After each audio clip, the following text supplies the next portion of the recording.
今回の動画は PSA ジャパン日本支社の国内鑑定がリリースされたので、そちらの申し込み手順について収めていきたいと思います。2023年7月から日本国内でのグレーディングが開始ってことで、PSA カード .co.jp ですね。日本支社の公式サイトの方です。アメリカ本社のサービスとは異なるので混同しないようにしてください。それではね、申し込みの方していくんですけれど、ここの申し込みっていうところをタップすると、オンライン申し込みセンターっていうところにつながって、ここの開始から始めることができるんですけれど、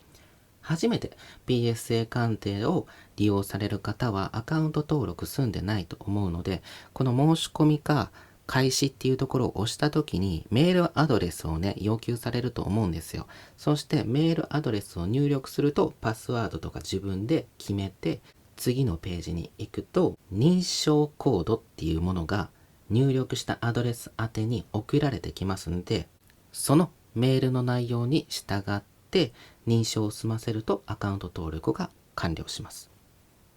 そして今まで前歴のある方、日本社であったりアメリカ本社とかを利用されてた方はね、そこで使われているアドレスと紐付けたらログインできると思います。自分は日本社でもアメリカ本社でも利用したことがあるので、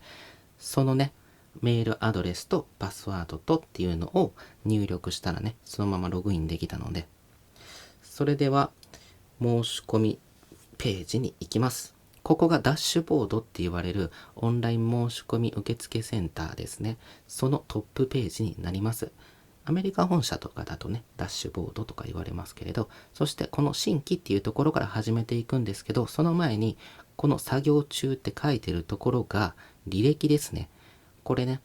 7月11日の早朝5時ぐらいですかね。回線落ちしながらやってたって感じですね。今はね、すごく入力スムーズにいくようになってるので、もしかしたらね、受付上限あるからすぐパンクしちゃうんじゃないか、締め切られるんじゃないかって言って焦ってやっちゃったって感じですね。そして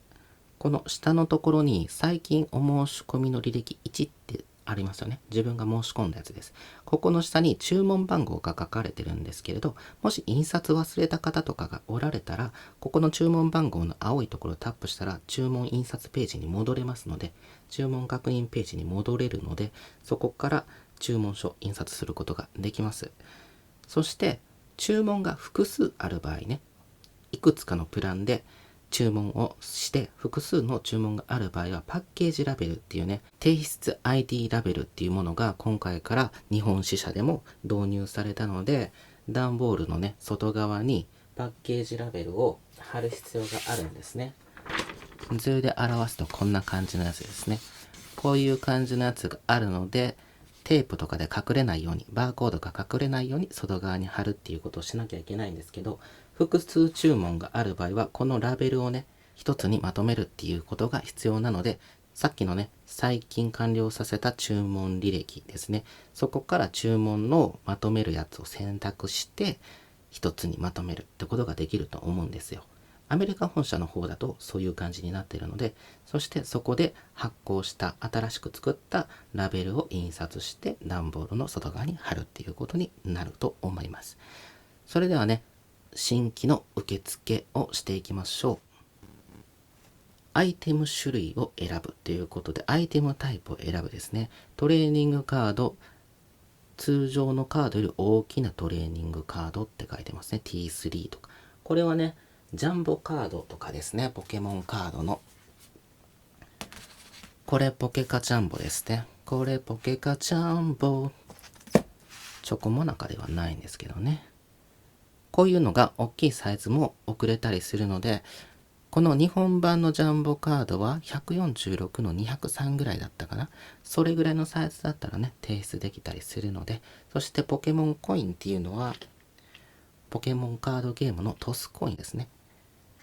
このトスコインについてもですね、提出可能なやつと不可なやつがあるので、あらかじめ運営さんにね、写真を送って、表裏の写真を送って提出可能かっていうのを尋ねた方がいいです。昔販売されてて、新しくボックスが販売した時に重複するコイン、同じデザインのコインっていうのが入ってたりするので、そういう重複するコインの場合はどっちに入ってたのかわからない。販売時期がわからないっていうことで判別できないのでね、収録ボックスが特定できないので鑑定不可っていうことになります。なので今まで鑑定できてたんだけれど鑑定できなくなるものっていうのもあるので、その点もね気をつけてください。それではトレーニングカードで注文を進めていきたいと思います。次が申し込みの種類ですね。そしてここが注意書きですね。重要なところなんですけど、申し込み用紙1枚につき提出できるのはお申し込みの種類及びサービスレベルともに1種類になっていますということで、この申し込みの種類っていう提出タイプ、グレーディング、レビュー、クロスオーバー、リホルダーっていうのがあるんですけれど、グレーディングっていうのはこの等級付けですね。事務ミントって書かれてますけど、これがいわゆる PSA10 って言われる事務ミント10になります。そういう等級をつけてホルダーに入れる、ケースインするっていうのがグレーディングサービスです。現在ね、このグレーディングのサービスについてのミニマムグレードっていうのは指定できないんですね。ミニマムグレードっていうのは MG とか言われますけれど、最低の希望点数ですね。それを指定できるサービスになるんですね。例えば、9点を指定した場合、ミニマムグレード9を指定した場合は、9点以上だったらケースに入れるっていうサービスになるんですよ。そして8点とか7点とか9点未満の点数になるようであれば、そのまま返却してください。ケースに入れずに、そのままカードの状態で返却してくださいっていうことが、昔はできたんですけれど、現在サービス停止中なので、グレーディングに対してのミニマムグレードっていうのは設定できないんですね。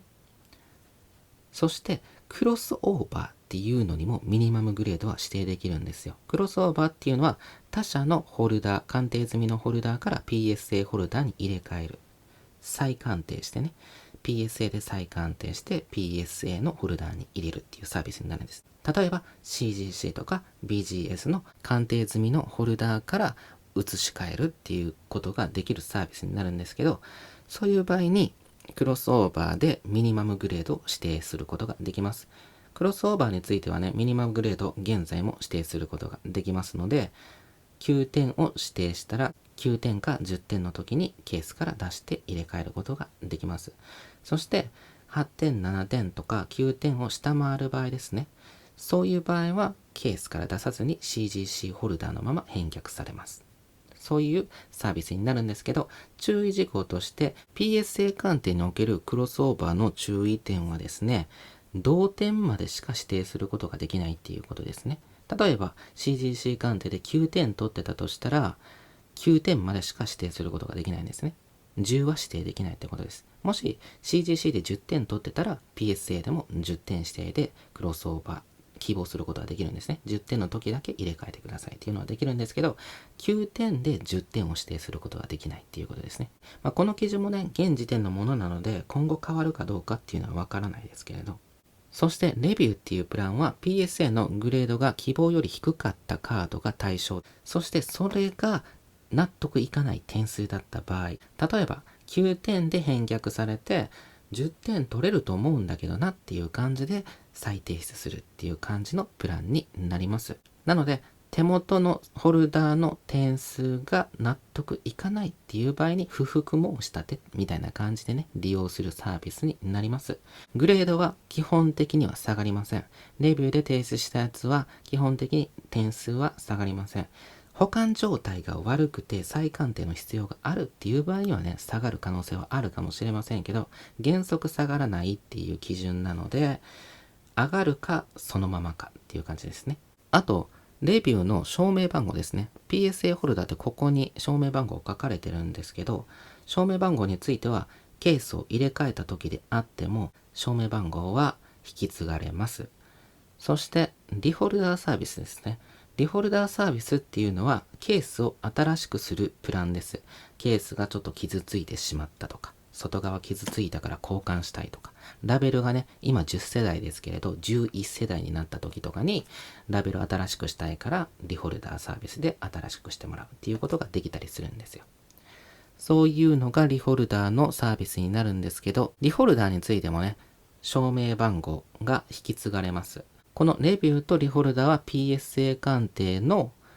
ホルダーを提出する必要があるので、その提出したいホルダーの証明番号ですね、入力する部分があります。クロスオーバーについては他社の証明番号を入力するところと、ミニマムグレードが指定できるところと、他社の会社の名前を選択するところがあります。BGS だったら BGS、CGC だったら CGC を選択してください。もし一覧になかったらその他を選択してください。そしてクロスオーバーの証明番号ない場合ね、ない場合は手動入力でなしって入力してください。空白じゃなくて、空欄じゃなくてなしって入力する必要があるのでね、その点も覚えておいてください。各項目でね、ちっちゃくクエスチョンマークって横にあったりするので、それはヒントとか注意事項だったりするので、そこを読んでくれたらね、大体のサービスの内容がわかると思います。それではグレーディングサービスで進めていきますね。サービスレベルを選ぶですね。サービスレベルっていうのは申告価格帯別に料金が分けられているってことなんですけれど、カード1枚あたり3300円がバリュープランってやつですね。申告価格の最大が5万円まで。なので5万円未満です。5万円未満のカードがバリューで提出できることになります。5万1円から15万未満であればレギュラーになって8800円になりますよってことですね。この申告価格の決め方ですが、申告価格については未鑑定カードから鑑定後の相場の間で決められたらいいと思います。保険にね、大きく関わるところ、保証額に大きく関わるところなので、PSA に荷物を預けている間に、紛失したり破損したり傷ついたりっていうことが起こったら、その損害賠償については申告価格を超えることはないので、申告価格か、あるいはその時のカードの相場、どちらか低い方です。申告価格を低く見積もりすぎると何かあった時にね、保証が十分に受けられないってことにつながるので、その辺も加味して選ぶようにしてください。そして PSA 鑑定の場合は、鑑定後に料金が決まるので、その支払い請求時の鑑定後のカード相場を基準に料金が決まるので、低いプランで出した場合に相場が上がっていたり、もしくは9点だと思ってたんだけれど10点取れてた場合とかの場合は追加料金がね発生することがあり得るので、予算には余裕を見てね利用するようにしてください。それでは今回は5万円までのバリュープランで進めていきます。選択して次進む。そして次がアイテム入力ですよね。ここが英語ですね。英語なので、ポケモン、これで言うと2020年ですね。ポケモン 23111SR。出てこないね。出てこないね。前歴あるはずなんだけどな。ないので、こういう場合は、このポケモン 2311SR で手動入力っていうこともできるんですけど、2020っていうのぐらいは付け加えておいた方がいいかなと思います。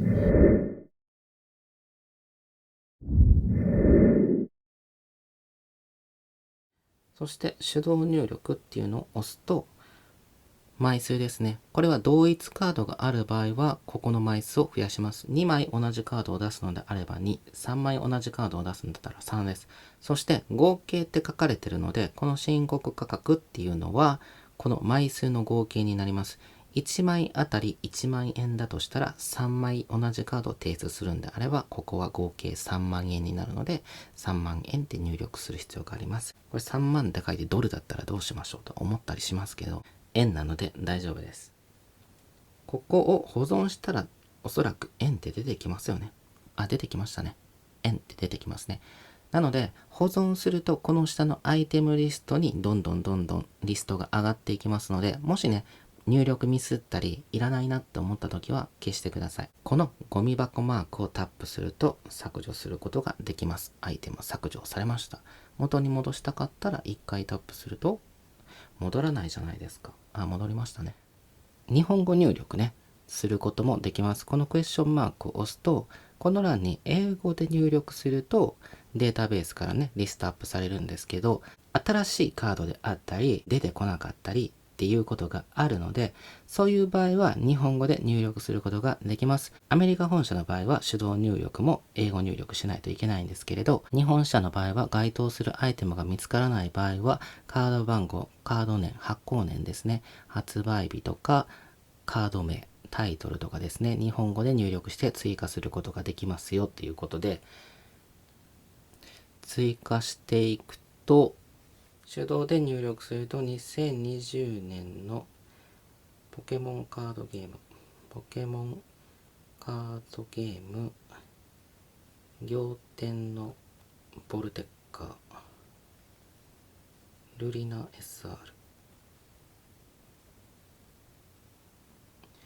SR111 入力するとこういう感じで検索がぐるぐるぐるぐるって回ってますけれど、なかなか出てこないんですね。手動入力するっていうのがあるので、これを入力すると1枚ですね。さっきと同じように適当に入力しますね。相場今見てないのでどれぐらいか知らないですけれど、今入力したのが下側ですね。2020年ポケモンカードゲームっていう日本語表記での入力ができますので、別にどっちでも構いません。手動入力で送ったやつはね、少し間違ってたりするので、データベースと一致しなかったりするので、そこはね、データベースと一致する形で入力し直すっていう作業をしてくれると思いますので、発行年、発売年ですね。発売年とか、カード名とか、収録パックとか、個体番号ですね、カード番号っていうのが分かればいいので、それがちゃんと入力されてたら大丈夫です。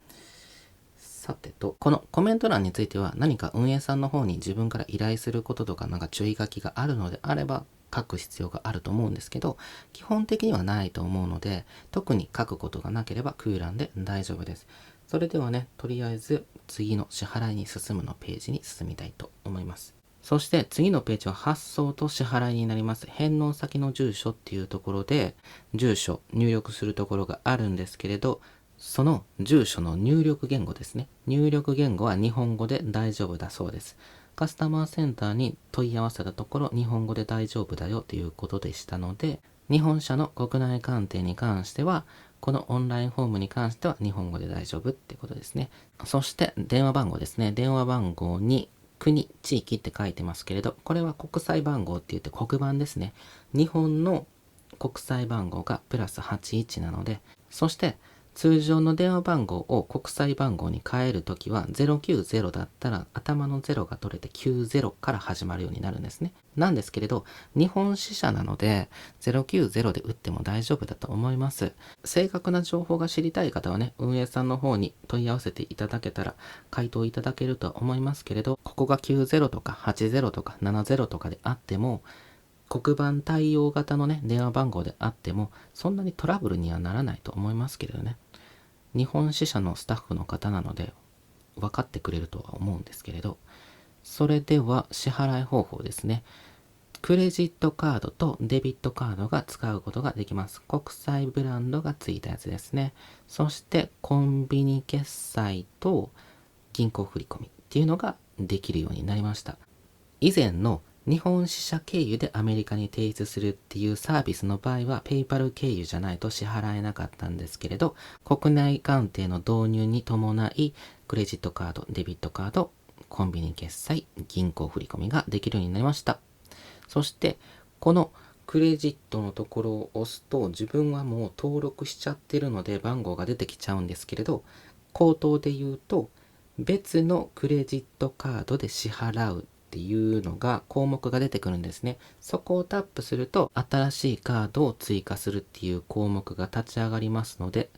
カード番号ですね、そして有効期限、セキュリティコード、カードの裏面にあるコードですね、そして氏名ですね。ここはカードに合わせてアルファベットの方がいいかもしれません。そして郵便番号を打った後に住所を確認するために住所も入力するところがあるんですね。そこも日本語で大丈夫だそうです。そして使えるカードのブランドですね。ここに書いてますけれど、ビザであったり、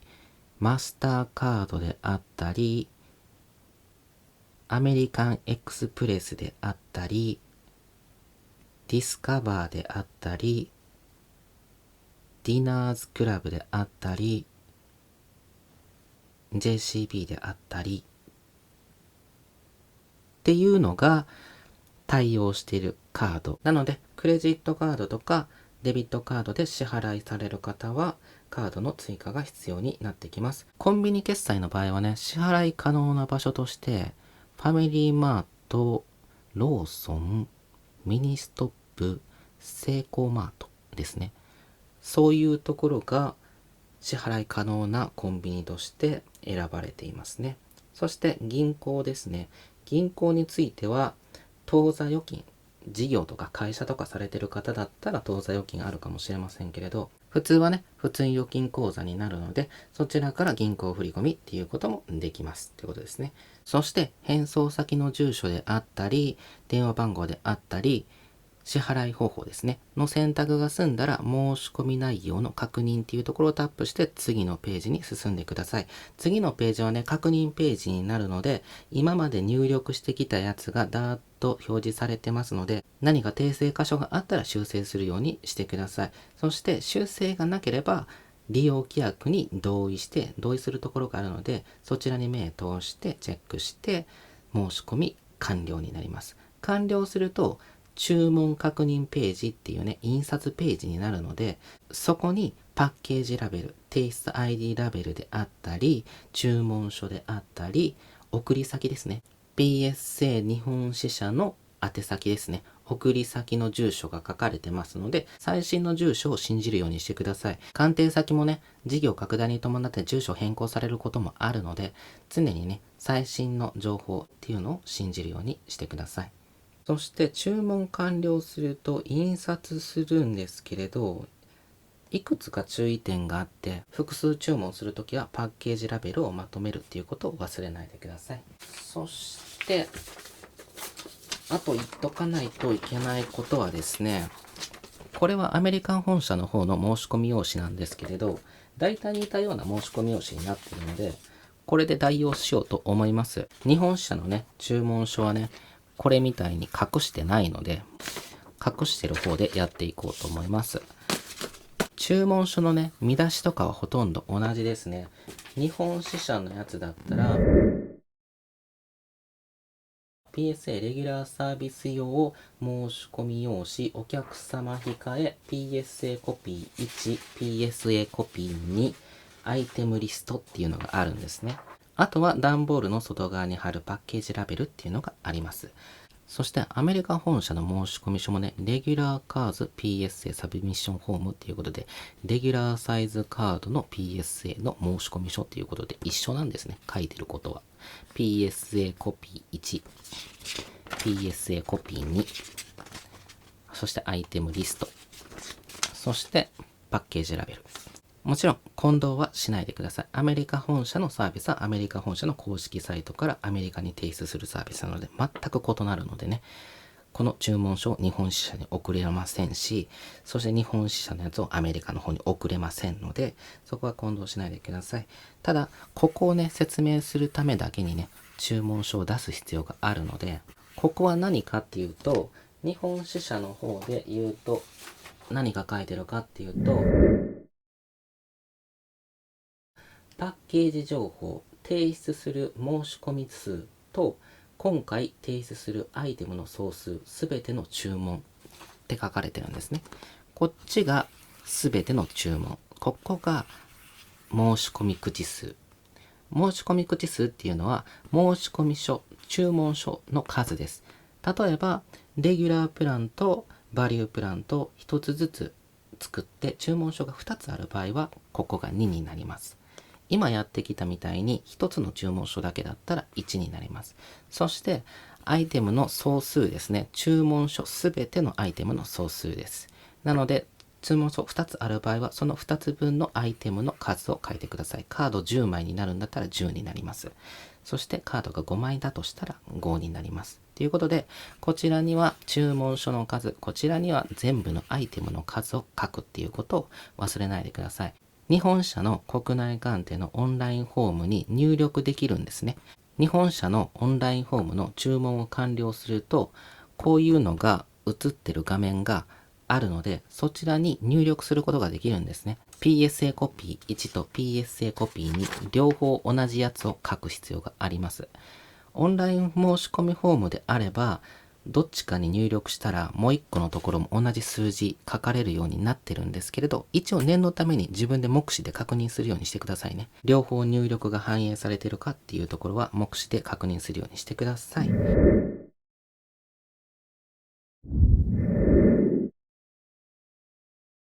もし入力するの忘れてて印刷してしまった場合はですね、トップ画面、ダッシュボードのところから注文番号のところを押して、注文確認ページに戻って、もう一回やり直すか、手書きで書くかっていう風になってくるかと思います。なので、忘れないように気をつけてください。注文確認ページで PSA コピー1、コピー2っていうところに空欄があって、注文書の数とアイテムの総数を書かないといけない。入力しないといけないっていうところがあるっていうことは覚えておいてください。そして提出物と一緒に同梱するのは PSA コピー1と PSA コピー2とアイテムリストです。そしてこのパッケージラベルについてはここにバーコードが本来あるんですけれど、そちらを切ってですね、段ボールの外に貼ります。そしてこのアイテムリストと PSA コピー1と2はカードと一緒に同梱するので、段ボールの中に入れて発送してください。濡れ対策をするのであれば、英語の ZIP 袋、または英語の OPP 袋に半分に折って入れたらいいと思います。A4 の半分は英語なのでね。なので、ぴったり入ると思います。という感じでね、PSA Japan って言われる日本支社の国内鑑定がリリースされて、オンライン申し込みをするとこういう感じの手順になりますよっていうのがこの動画になります。日本社の国内鑑定の方もブログの方にアップしましたので、テキスト版文章でね、読みたい方はそちらから見てくれたらいいかなと思います。説明欄に URL 添付してますので、そちらから飛んでいただければテキストの方が自分のペースで読めると思うので、そちらも興味のある方は参照してくれたらいいかなと思います。梱包方法については、注文完了した後に表示される印刷ページ、注文確認ページですね。そちらに案内のリンクがあったり、公式サイトの梱包方法っていうところにも載ってると思いますので、そちらを閲覧していただくか、自分の動画で上げているアメリカ本社直接出しの方の梱包方法の実践編とガイドライン編っていうのはあるので、梱包の包み方であったり、並べ方であったり、使ってるカードスリーブであったり、カードセーバー1と言われるセミリジットカードホルダーであったりっていうのは共通するので、放送のね、仕方については共通するので、そちらから確認してくれたらいいかなと思います。くれぐれもね、宛先を間違わないようにしてください。日本社に送る場合はですね、国内配送の30万円までの保証がある U バッグか